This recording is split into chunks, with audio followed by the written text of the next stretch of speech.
Okay, so what's up sa inyo lahat? So nandito na uli ang inyong man behind the lens, and ngayon pag-uusapan uli natin yung ilang mga bagay, lalo na honest opinions ang segment natin ngayon.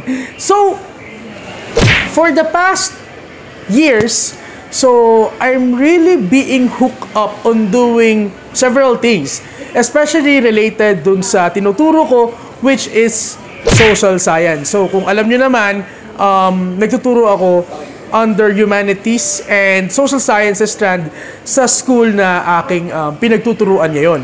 So ngayon, sa honest opinion na gagawin natin ngayon, i-share ko sa inyo personally kung ano yung mga skills na meron ang isang social science enthusiast. So, tara, simulan na natin.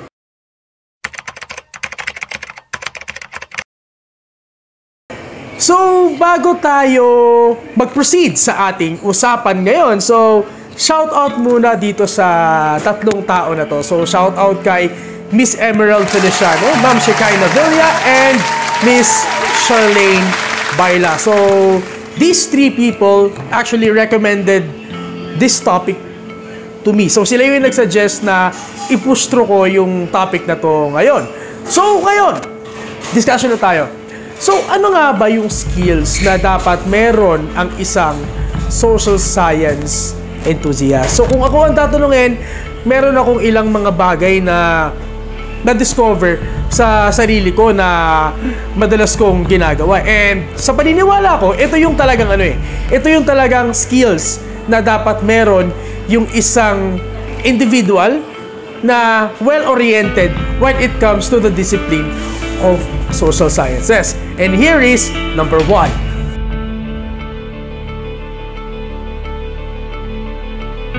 Una sa lahat, kailangan mong maging isang wide reader. Kaya lang nakakalungkot lang isipin na yung mga bookworms na tinatawag, medyo iba yung impresyon sa kanila ng mga tao sa paligid na. Yun yung nakakalungkot isipin na porke wide reader, nerd, weirdo.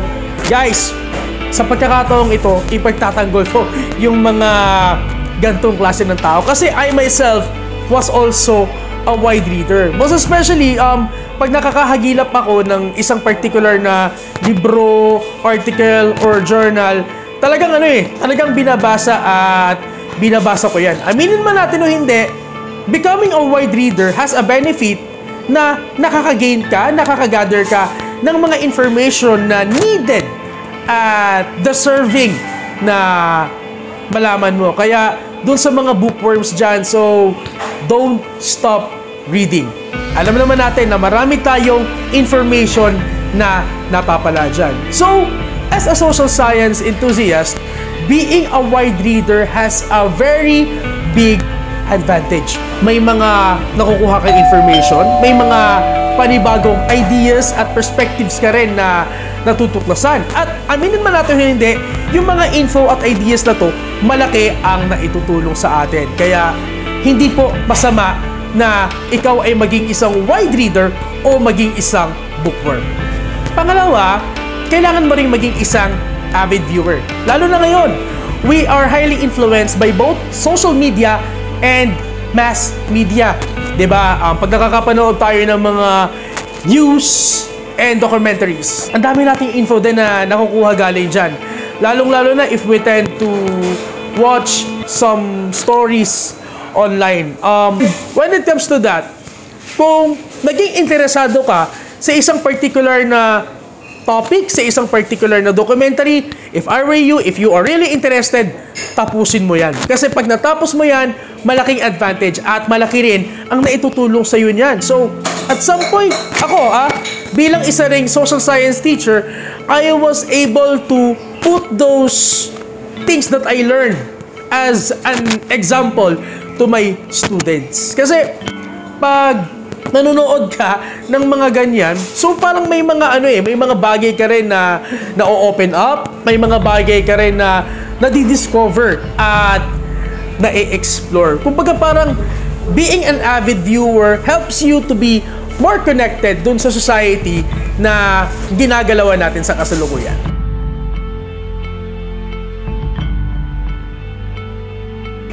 in connection to 1 and 2 na binigay ko kanina, kailangan mo ring maging isang info getter. So, in connection to the first two skills na na-mention ko, in both reading and watching, may mga information and may mga ideas tayo na nakukuha. Bilang isang social science enthusiast, you have to gain, to convey, and to receive many information, as many as you can. Kasi ikaw rin naman ang magbe-benefit ito. For example, if you encounter a certain incident or a certain event, kumbaga parang maiko-compare mo or mai-relate mo siya sa kung ano yung mga na-witness mo based on what you read and what you have watched. Sa pagiging info-getter, parang in some way, you are becoming very trivial and very factual.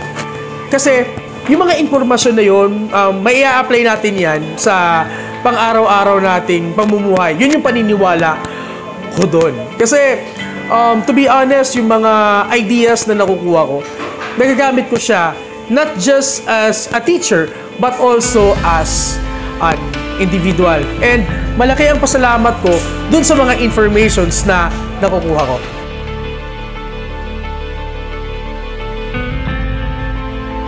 Ito, para sa akin, it is really essential. You have to be socially interactive. Ngayon, marami na tayong ways kung paano tayo magiging interactive sa mga tao na nakakasalamuhan natin. Pwede kang maging socially interactive interpersonally, pwede kang maging socially interactive online. Lalo na ngayon, we are highly influenced with the usage of social media. Kasi ako nagiging info-getter din tayo sa pamamagitan ng pakikihalubilo, pakikisalamuha, at pakikipag-usap natin sa kung sino man yung mga tao na ating na-encounter araw-araw. Pero ito rin yung isa natin na kailangan pakatandaan. Hindi naman lahat ng tao na na-encounter natin is nakakausap natin ng mabilisan. Tandaan nyo hindi po natin mabiplease ang lahat ng tao na na-encounter natin. Well, if you meet the person, nagkausap kayo, that's better. Pero kung may na-meet ka isang person and hindi siya ganun ka-engage makipag-usap sa'yo, okay lang din yan. Hindi naman sa lahat ng pagkakataon is may mga tao tayo na nakakausap or may mga tao na willing makipag-usap sa atin. Kaya tamang tempo lang, tamang timing lang. And guys, once may nakausap ka, maniwala kayo at hindi, may mga bagay kang makukuha, may mga information kang ma-obtain, at marami ka ring matututunan by just being socially interactive. Ito, important din to. You should be aware and oriented on what is happening around you. Lalong-lalo na ngayon, marami na tayong mga information na nakukuha sa social media pa lang, di ba? Marami tayong mga shared post na nakikita. Marami din tayong mga news na nakikita na rin sa social media. Kasi ngayon, sa panahon ngayon, talagang kailangan nating makipagsabayan sa takbo ng sitwasyon. Kasi pag yung tipong hindi mo nalaman ang isang bagay, ang label nun sa'yo, mapapag-iwanan ka agad. Sa panahon kasi ngayon, kailangan mo talagang makipagsabayan. Kailangan mo din talagang makijive sa kung ano yung ibinibigay sa atin ng society. Kaya on that point, kailangan mong maging oriented at kailangan mong maging aware para kung sakaling tinanong ka kung alam mo ba yan, aware ka dito, at least meron kang maisasagot. Kung ano yung mga nakikita natin ngayon, kung ano yung mga nakakapagpa-aware sa atin ngayon, in such a way, nagiging reference din natin ito kung paano natin ipapaliwanag or i-share ang isang particular na idea.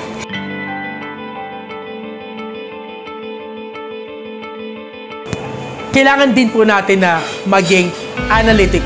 Okay, nakakapagbasa tayo, may mga napapanood tayo, may mga nakakausap tayo, at nagiging aware tayo sa nangyayari sa paligid natin. Talagang mangyayari at mangyayari yan. Pero, ito yung isang bagay na kailangan nating i-consider. Kailangan nating maging analytic sa lahat ng pagkakataon. Kasi ngayon, yung mga individuals ngayon, lalong-lalo na yung mga netizens na yon. Alam mo yung tipong, sila yung mga tipong mema na lamang eh. May makitang post, may ma-share na post, may masabi na kung ano, may masabi na meron silang information na na-obtain. Kaya lang, in-analyze ba nila? Inaral ba nila? Did they know the full context? Yon ang malaking tanong. Kaya kailangan din nating maging analytic sa lahat ng pagkakataon na nakaka-gain tayo ng information. Bilang isang social science enthusiast, yung pagiging analytic natin, ito yung patunay na inaalam mo ang isang bagay. At pag inalam mo ang isang bagay, doon mo na magagawa na makipagsabayan.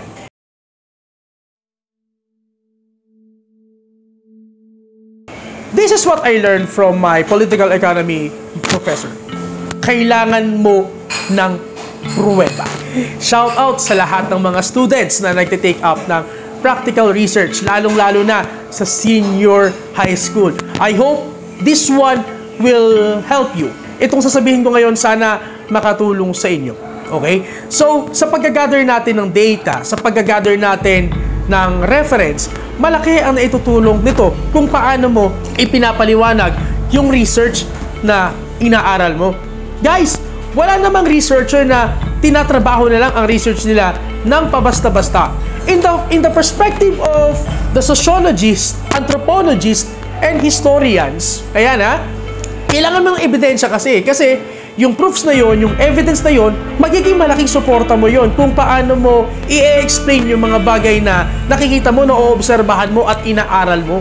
Okay? Dito mo masasabi na hindi ikaw yung tao na pamema-mema lang sa pag-gather ng information at pamema-mema na lang sa mga pinagsasasabi. At least dito, sa magiging proof gatherer mo, dito mo pinapatunayan na meron kang background in all of the information na nare-receive and na-o-obtain mo.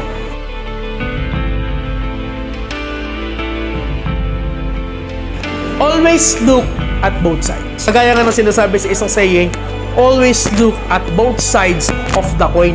Guys, wag kayo na maging tipong one-sided lang. Okay? So sa ngayon, sa nakikita natin, doon sa tinatawag natin ngayon na news feed culture, alam mo yung tipong pag naapektuhan ka na, doon at doon ka na magre-rely. Doon at doon ka na magfo-focus. Hoy mga kapatid, isa yung malaking foul bilang isang social science enthusiast or bilang isang tao na engage sa mundo ng social science.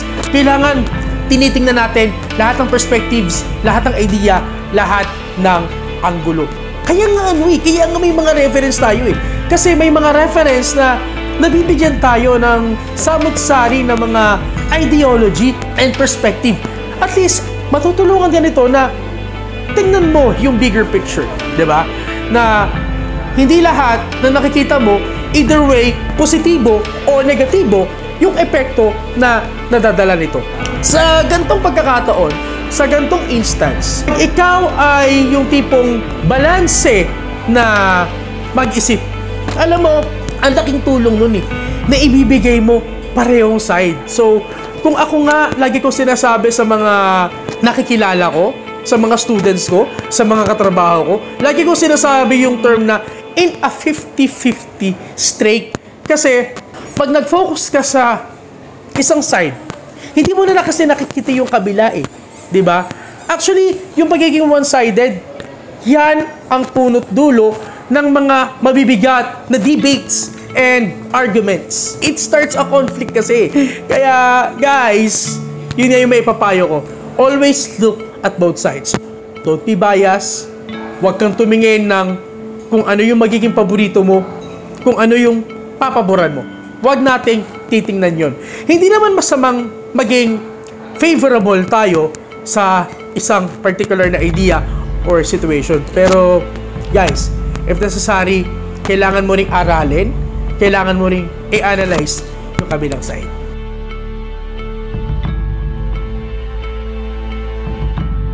Extremely important to. Be a reactionist. Hindi sa lahat ng pagkakataon, pag nalalaman mo ang isang bagay, okay? Pag nagiging aware ka, hindi ka na magre-react, hindi ka na magbibigay ng komento. Paano pag tinanong ka? Paano pag may mga taong curious ka, tinanong ka, alam mo ba yung ganito? Ano yung komento mo? Ano yung masasabi mo rito? O, paano ka sasagot? Nga. What? Sa ganyang instance, kailangan mag-react eh. Kailangan magbigay ka ng opinion mo, ng reaction mo, ng perspective mo, ideology mo, lahat-lahat. Kasi, hindi lamang ito makakatulong sa sarili mo, kundi makakatulong din ito sa lahat ng mga tao na na-encounter at nakakasalamuha mo. Tandaan nyo guys, maniwala kayo sa akin, it's super effective. It's super beneficiary for all the people. Social science enthusiast ka man o hindi. Para sa kanila daw kasi, ang pag-aaral ng social studies or social science, para sa kanila, boring na daw yun. Uy, kung walang social science, how are you going to understand what is happening around you? How are you going to analyze? How are you going to interpret? Diba? How are you going to give your stand about that? Pag tinanong ka, ano yan? Ano to? Why is this? Why is that? Eh di wala kang alam. Eh di mema ang kababagsakan mo. Yung magre-react ka na lang kahit hindi ganun ka-credible. Guys, hindi po masama na intindihin natin yung perspective na ibinibigay sa atin ng social science. I'm not saying that I am defending my fellow social science enthusiasts, pero tandaan nyo, it's a part of everyone's growth, it's a part of everyone's development. Kaya guys, maging connected tayo sa society na kinagagalawan natin. Learn how to obtain information, learn how to build your own ideas. Social science enthusiast ka man o hindi. Okay, so mga kapatid, thank you very much for watching my honest opinions para sa vlog na to. So bago tayo tuluyang magtapos is don't forget to like, comment, subscribe, and click the bell button on my socials. Man Behind the Lens YouTube channel, Gustosio Photo Gallery FB page, and God of Stolen Shots 1989 for my IG. So, thank you very much for watching this video. See you mga kapatid. Adios.